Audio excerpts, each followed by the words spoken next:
Pagi.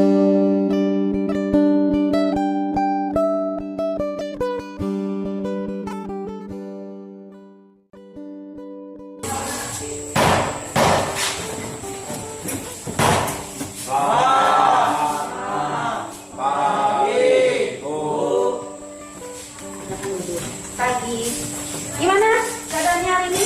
Sehat? Ya. Oke. Hari ini kita akan melanjutkan dari kita kemarin. Hari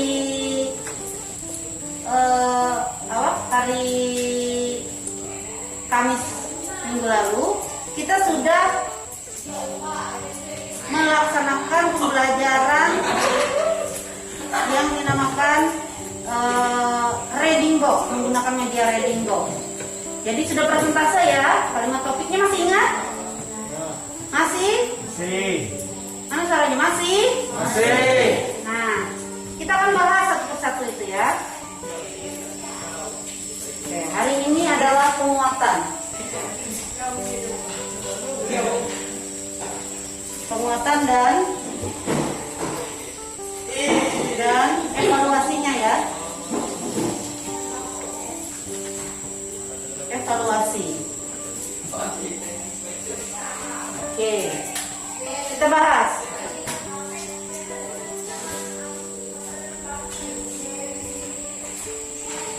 Yang pertama, Pristamisi. Kemarin dapat topiknya apa? Orientasi.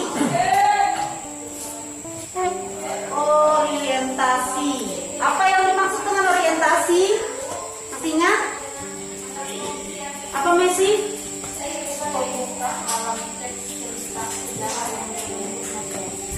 Pembuka dalam teks cerita sejarah. Pembuka dalam cerita sejarah yang berbentuk novel. Jadi, kalau dia bukan berbentuk novel, dia tidak akan ada orientasi. Paham ya? Oke. Di sini orientasi berisi pengenalan tokoh dan latar cerita. Jadi dia memperkenalkan yang namanya tokoh dan latar cerita. Tokoh ini terbagi menjadi berapa? Siapa yang kenal unsur intrinsik kemarin? Randy? Ada dicatat kemarin tokohnya terbagi menjadi berapa? Tokoh. Unsur intrinsik itu ada 6. Salah satunya adalah penokohan. Nah, penokohan terbagi menjadi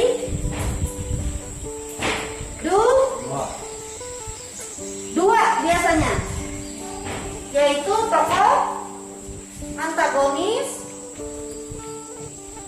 dan protagonis. Tokoh utamanya yang mana? Protagonis. Ini tokoh utama. Sedangkan antagonis apa? Apa antagonis? Tokoh yang seperti apa antagonis? Selalu mindsetnya kalau antagonis adalah tokoh yang bersifat jahat. Padahal tidak semua antagonis itu bersifat jahat. Hanya saja antagonis ini umumnya memang bersifat jahat. Nah, tetapi kalau untuk pemahamannya adalah antagonis adalah tokoh penentang tokoh utama atau protagonis. Ini pasti bertentangan dengan protagonis. Makanya kalau tokoh protagonis itu baik, pasti bertentangan dengan itu adalah jahat sifatnya, buruk sifatnya. Nah, seperti itu. Rata-rata kalau di Indonesia rata-rata ya, rata-rata pemeran utama itu bersifat baik. Jadi penentangnya adalah antagonis, sifatnya pasti jahat. Tetapi tidak menutup kemungkinan ada yang tokoh utamanya adalah protagonisnya bersifat jahat. Ada yang protagonisnya bersifat jahat. Justru yang penentangnya bersifat biasa saja. Ya, ada itu. Cuma novelnya bukan novel Indonesia biasanya. Nah, itu untuk orientasi. Orientasi tadi adalah menceritakan pengenalan ini meliputi kejadian yang dialami tokoh atau pelaku utama. Juga pengenalan latar berkaitan dengan waktu. Nah, latar. Kita bicara latar lagi. Latar terbagi menjadi 3. Latar apa? Tempat. Oke, waktu. Pintar. Terakhir. Apa Winda? Tempat. Waktu. Apa satunya? Suasana. Mencekam sepi, takut, apa namanya? Pasti suasananya haru, suasananya penuh amarah, itu suasana. Kalau waktu bicaranya tentang hari, tanggal, bulan, tahun, hari, pagi, siang, sore, malam, itu waktu. Tempat, iya. Tempat itu adalah berupa bangunan maupun lokasi. Oke ya, paham ya? Ini ada pertanyaan orientasi. Ini dikenalkan semua di awal. Sebelum kita baca, ada kan di depan sebuah novel biasanya. Kalau siapa yang suka baca novel? Nggak ada. Karena memang zamannya sekarang bukan membaca buku ya, tapi melihat media sosial atau internet. Padahal di internet juga ada novel webtoon segala macam itu ada. Kemudian buku baru adalah latar, seperti itu. Dia menerangkan sifat penokohan ini, orientasinya, dibukanya. Jadi kita membaca itu sudah mengenal, baru membuka awal kita sudah mengenal. Oh, tokoh utamanya si ini namanya, berarti seperti ini sifatnya. Lalu kita tertarik untuk melanjutkan. Bagaimana? Tadi ceritanya. Ya ini kalau ditempa masalah seperti apa sih? Nah seperti itu. Kita akan sudah mengenal orang-orang atau tokoh-tokoh yang ada di dalam itu sebelum kita membaca habis, membaca tuntas novel tersebut. Itu gunanya orientasi. Kemudian Winda apa kemarin? Cerita sejarah. Apa cerita sejarah? Oke, kemarin ya, minggu lalu Ibu catat suatu presentasinya Winda, ada catatan kecil saja. Kejadian yang benar terjadi ya pada masa lalu. Oke, kejadian yang benar terjadi pada masa lalu. Teks cerita sejarah.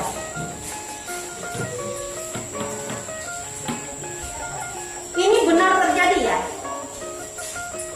Yakin benar terjadi? Kemarin Winda ambil contoh Danau Toba. Apakah Danau Toba itu ada orang yang bisa bersaksi dan bisa menunjukkan bukti bahwa kejadian Danau Toba, sejarah Danau Toba yang dikatakan kisah Danau Toba itu benar-benar terjadi?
dapat berupa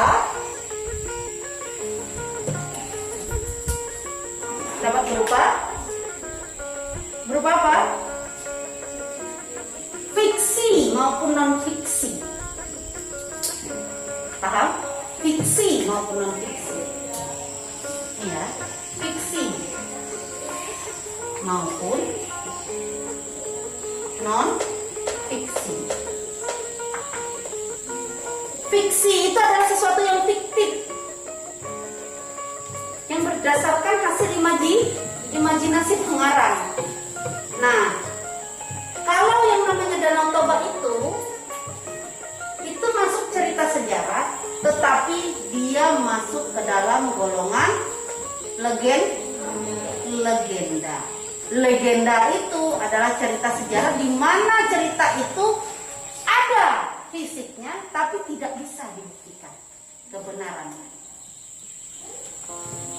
Ya, Tangkuban Perahu sama, fisiknya ada, ya kan? Gunung Tangkuban Perahu ada, batu yang menyerupai orang menangis ada, bisa nggak dibuktikan bahwa batu itu adalah orang dulunya? Apakah ada bukti otentik atau saksi sejarahnya?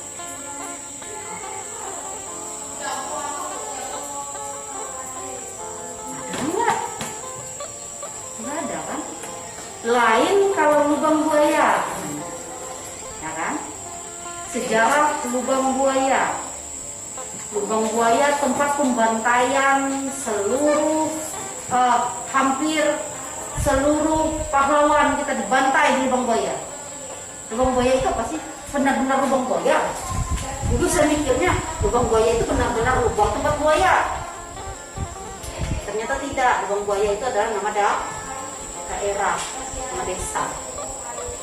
Nah, di situ mereka diseret untuk dibantai. Nah, kalau sejarahnya itu benar terjadi, itu yang dinamakan non-fiksi. Candi Borobudur, ada nggak yang tahu cerita sejarah Candi Borobudur?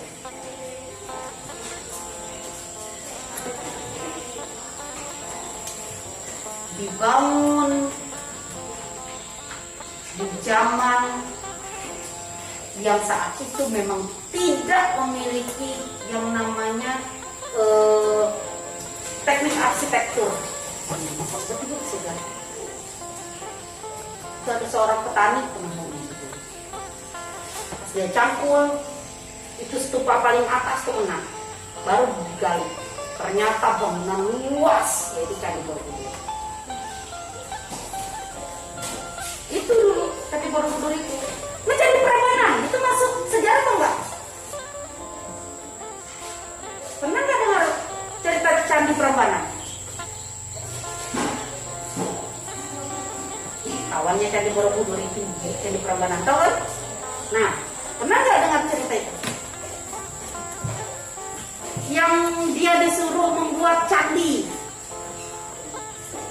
Jadi harus dalam satu malam kalau dia mau menikahi. Dan dia mau nikahi itu ibunya.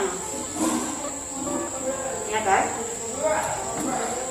Harus bikin candi katanya. Jadi dalam satu malam. Bikinnya lah candi Prambanan. Dari setan iblis, jin dan jin itu semua. Ceritanya seperti itu. Tapi apakah benar terjadi? Apa benar terjadi enggak? Ada nggak saksi sejarahnya? Tidak ada yang bisa membuktikan. Nah, makanya itu masuk ke dalam cerita sejarah yang fiksi. Oke, jelas ya? Jadi bukan yang benar-benar pure terjadi. Dia bisa berarti cerita sejarah adalah kejadian yang terjadi pada masa lalu, betul. Dapat berupa fiksi maupun non fiksi. Jadi bukan yang benar-benar terjadi, bukan. Kita tidak kata dia. Oke, kita lanjut. Selanjutnya siapa kemarin? Loli apa? Kelima. Sering sering dengar klimaks nggak? Klimaks itu puncak, ya. Klimaks itu sama dengan puncak. Saya sudah mencapai klimaks dari kemarahan saya. Berarti puncak kemarahan saya itu ada di sini. Ya. Itu namanya klimaks. Nah, klimaks yang dimaksud di dalam satu cerita sejarah adalah puncak dari peristiwa.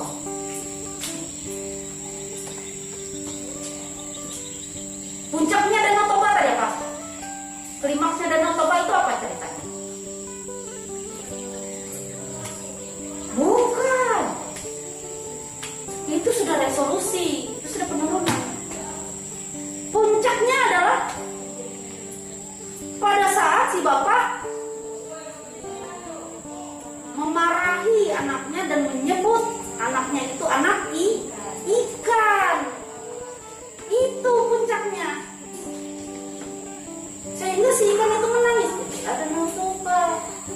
Itu puncak namanya. Puncak satu kejadian itu loh, yang menyebabkan satu peristiwa itu. Itu puncak namanya. Nah, kalau dia sudah habis dia menangis lalu semuanya itu tertutup, nah itu namanya sudah penurunan resolusi. Si ayah menyesal dan sebagainya itu resolusi, penurunan lagi. Ada tadi di materi. Kemudian selanjutnya klimaks ya, bicara klimaks. Kemudian Rian apa kemarin? Nilai. Nah, nilai teks sejarah. Nilai-nilai dalam teks sejarah itu ada berapa ya? Ada 5. Apa saja? Moral. Apalagi? Religius. Nilai budaya. Apalagi ya? Nilai kepahlawanan.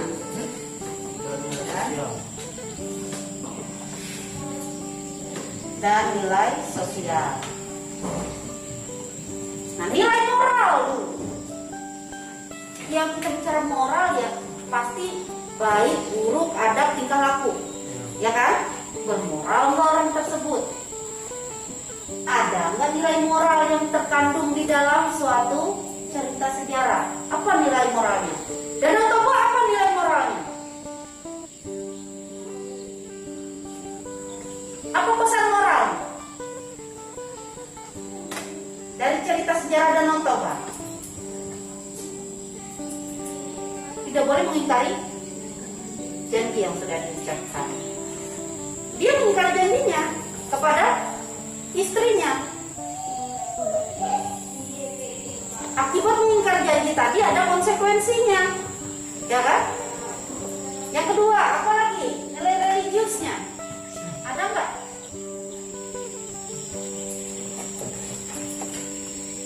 Ada nggak nilai religiusnya dalam Danau Toba?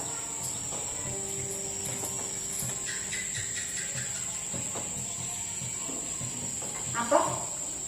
Berpasrah diri kepada Tuhan tentang jodoh, dan mau kita itu dipasrahkan kepada Tuhan Maha Kuasa. Apabila sudah sampai jodoh kita, jangan menikah dengan ikan. Kita ada kok jodoh manusia, ya kan? Karena dia menikah dengan ikan, dia ingkari dia ingkari janjinya dengan ikan tersebut untuk tidak memberitahukan kepada orang lain tentang identitas ikan tersebut. Alhasil konsekuensinya adalah dia kehilangan semuanya, bahkan nyawa. Budaya, ya budayanya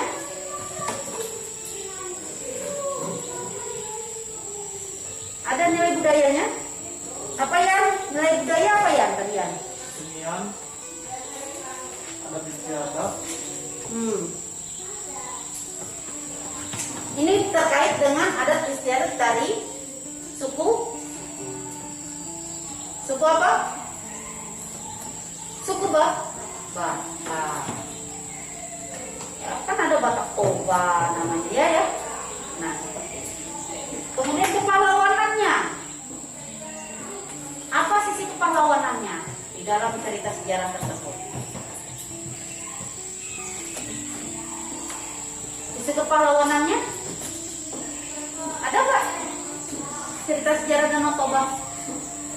Dia menolong ya, menolong si ikan pada saat ikan tersebut masih berwujud ikan, ya, dia menolongnya, tidak memakan bahkan pada saat dia berubah menjadi manusia dia mau menikahi bahkan mencintai istrinya tadi yang masih dia tahu bahwa itu perwujudan dari ikan. Ya. Sosial. Sekarang sosial. Apa sosial yang Nilai teks. apa nilai sosial yang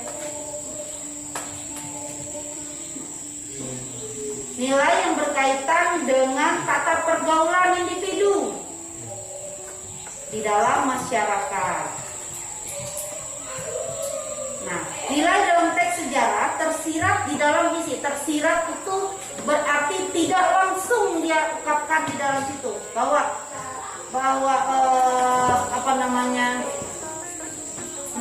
nilainya itu baik, buruk orang tersebut tidak, tapi kita dapat mengetahuinya dari gambarannya saja, dari penggambaran cerita saja, seperti itu. Paham ya? Nah, nilai sosialnya apa? Nilai sosial di sini, nilai tata pergaulan dengan individu, pergaulan individu, artinya kita menilai teks sejarah tersebut, bagaimana pergaulan si tokoh utama dengan sebagai individu dengan orang lain.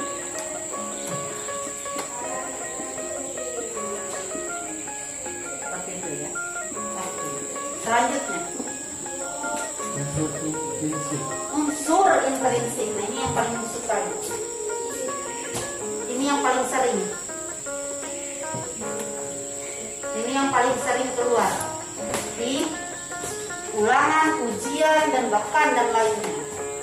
Unsur intrinsik. Ada berapa unsur intrinsik? 6. Apa saja? Tema, alur, penokohan,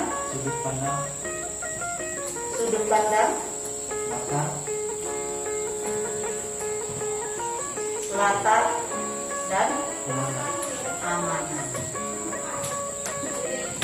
Dari keenam ini, apa yang paling kalian sering dengar? Apa yang paling kalian mengerti?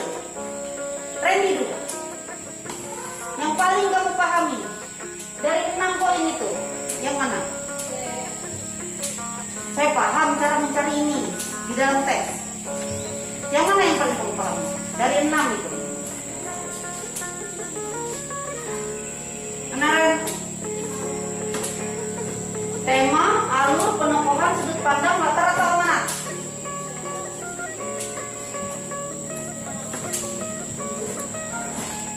Buya, menurut kamu gampang kalau saya cari ini pasti saya dapat. Apa? Apa? Temanya? Yakin? Tema yang paling enak nih dicari. Temanya percintaan, temanya pengkhianatan, temanya keluarga, itu tema, ya. Oke, nah sekarang kalau si Loli yang mana nih?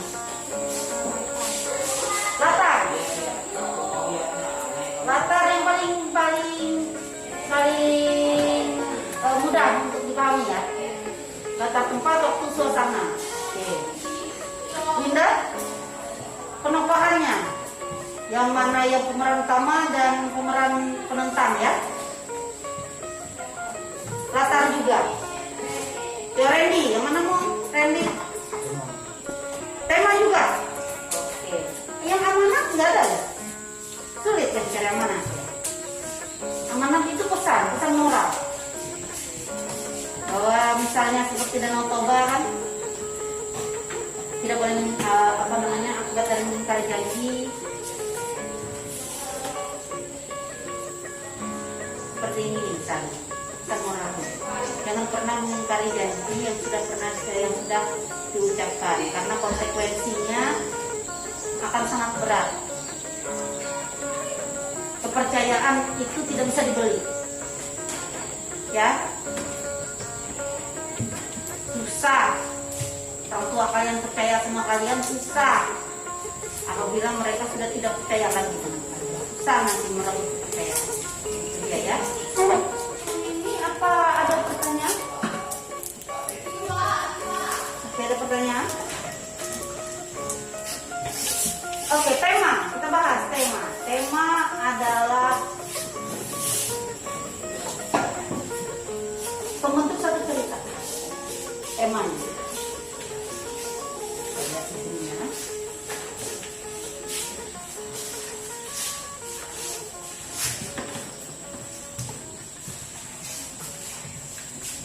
Tema, ide pokok dalam sebuah cerita atau pembentuk satu cerita. Nah, ide pokoknya apa?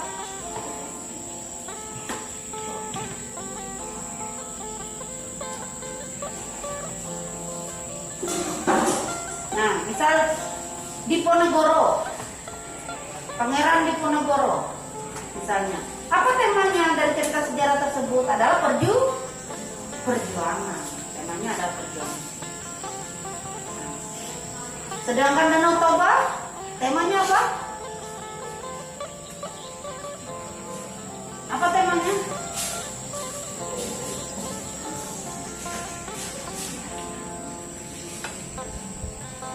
Nanti dicari ya di rumah, ya. Tugasnya Linda, ya.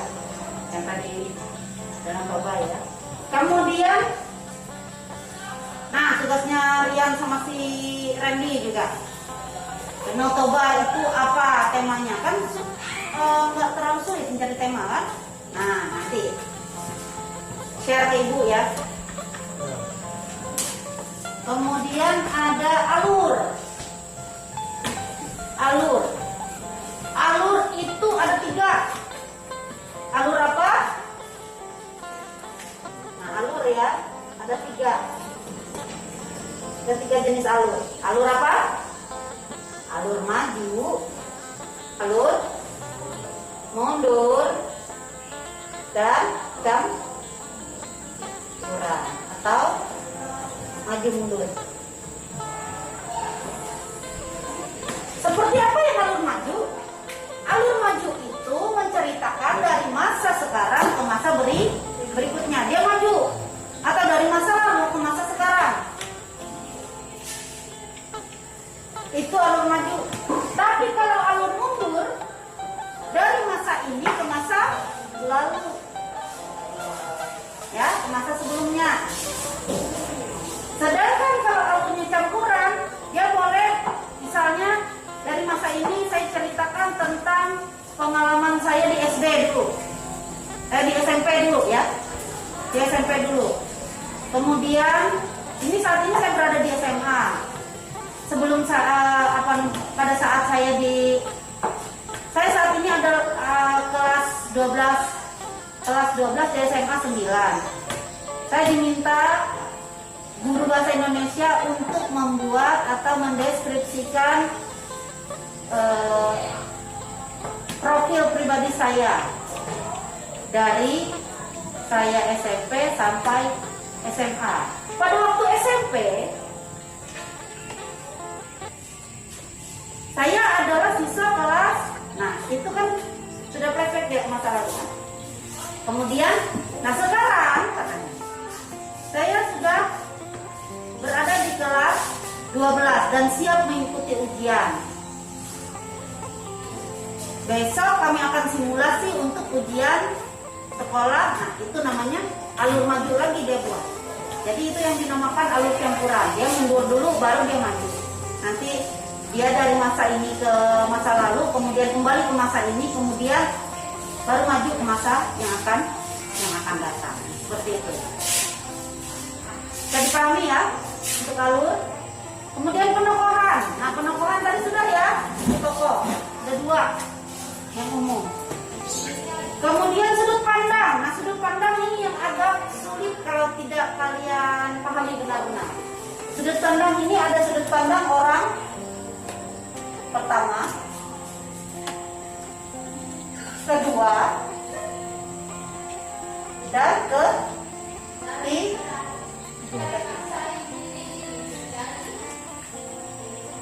Apa itu sudut pandang orang pertama?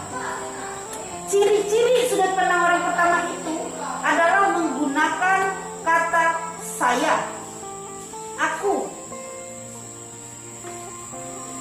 di dalam penulisan cerita. Saya atau aku itu sudut pandang orang pertama.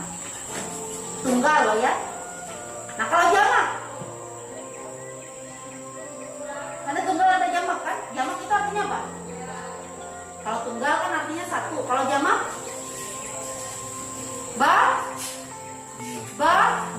banyak. Nah, kalau orang pertama, sudut pandang orang pertama tunggal adalah aku. Nah, sudut pandang orang pertama jamak, kalau ada akunya di dalam, kalau ada akunya tetapi memang orang banyak, apa sebutannya?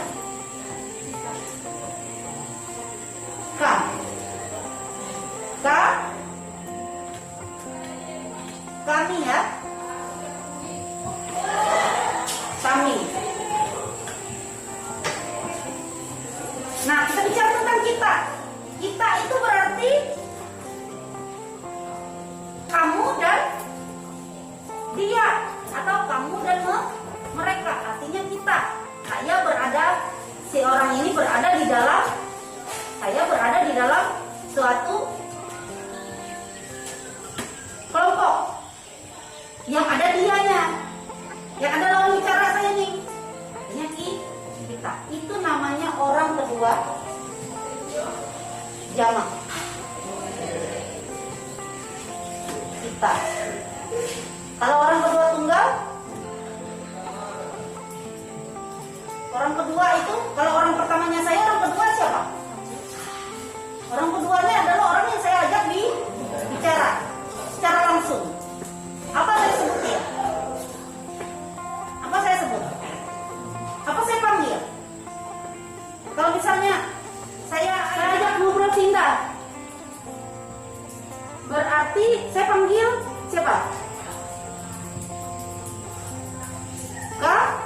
Kamu. Apa kamu sudah paham, Indah? Kan kamu Indah? Dia itu Indah atau bukan? Bukan. Berarti kalau Cinda, saya panggilnya kamu.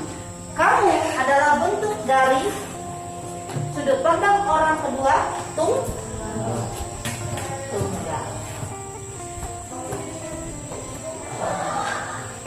Ya, kamu, dirimu itu adalah, pokoknya ya, kalau kita bicara langsung dengan orang itu adalah orang kedua namanya.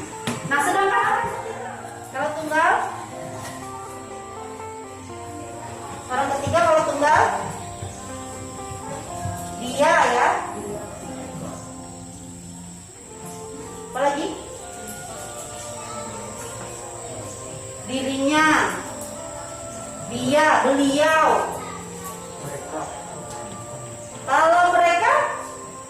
Kalau mereka itu satu atau banyak? Banyak, berarti jamak. Kalau tunggal itu satu orang saja. Kalau dia jamak baru banyak, mereka. Nah, kalau sudut pandang orang ketiga tunggal juga memaparkan tentang nama, memakai nama. Misalkan ada kan kalian temukan teks sejarah atau cerita itu yang sering kalian baca adalah muncul namanya saja, pemeran. Langsung nama, nggak pakai saya, nggak pakai aku kamu gitu kan. Bukan saya pemeran utama, tetapi bukan si saya pemeran utamanya, tetapi nama langsung. Randy, Vivian, Indah, seperti itu ya. Paham ya untuk itu? Kemudian latar tadi sudah kita singgung, tempat, waktu, dan suasana. Amanat adalah pesan moral yang disampaikan pengarang melewati karya tulisnya. Oke, sampai sini ada pertanyaan? sudah habis. Ya, kita akan mengerjakan soal post test. Nah, soal post test ini adalah untuk mengukur kemampuan kalian setelah kalian menerima pembelajaran. Ada sih kemarin itu yang bagus nilainya, tapi saya yakin itu feeling. Tapi feelingnya bagus. Hanya saja masih di bawah standar. Maksudnya kurang, masih pas di standar di KKM-nya. Kita lihat tingkatan minimal. Maunya saya memang jauh di atas KKM, apalagi di kelas 12 ya. Oke, kita tes dulu. Aku akan bagikan tesnya. Kerjakan tesnya selama 10 menit. Saya kasihkan waktu 10 menit. 1 menit 1 soal. Silakan gunakan teknik membaca efektif yang kemarin pernah juga kalian pelajari.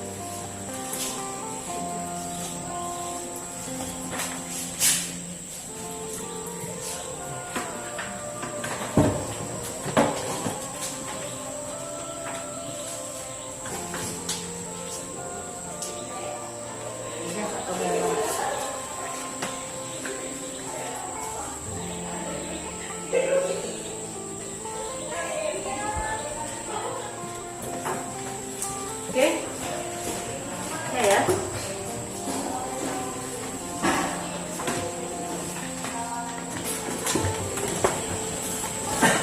Terima kasih.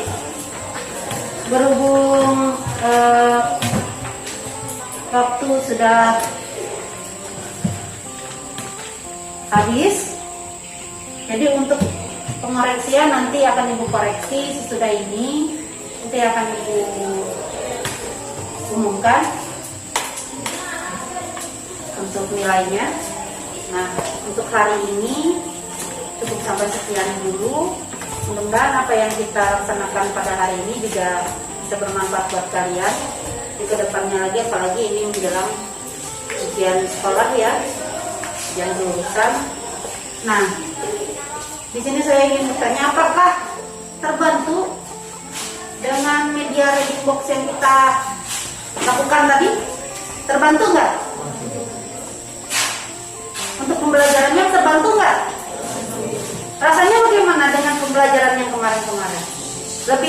Lebih menarik yang ini atau lebih menarik yang ini ya? Karena memang kita menuju kompetensi per individu masing-masing. Jadi kalian semua itu bisa lebih percaya diri untuk membukakan pendapat kalian di depan umum.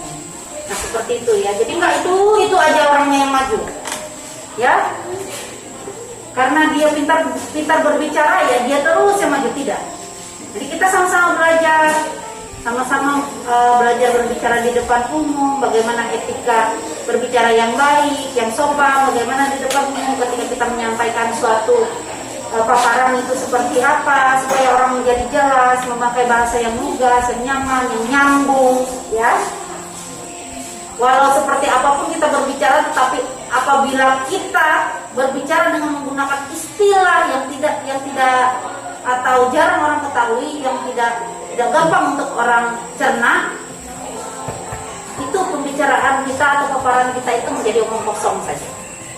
Nah, itu pembelajaran yang sangat berharga.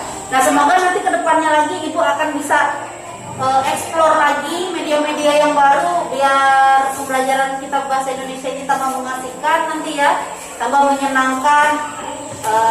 Anak-anak juga, siswa-siswa juga lebih aktif daripada ini. Jadi tidak hanya menonton gurunya untuk menjelaskan.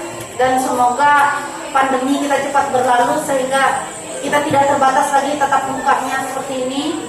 Tidak terbatas waktu juga, waktu kita kembali normal seperti sedia kala, seperti itu. Dan aktivitas kita juga bisa berjalan layaknya sebelum masa pandemi. Ya, hanya itu dulu dari Ibu. Sampai jumpa di pertemuan berikutnya. Nah, dan sebelum kita mengakhiri pertemuan kita, silakan satu orang untuk memimpin.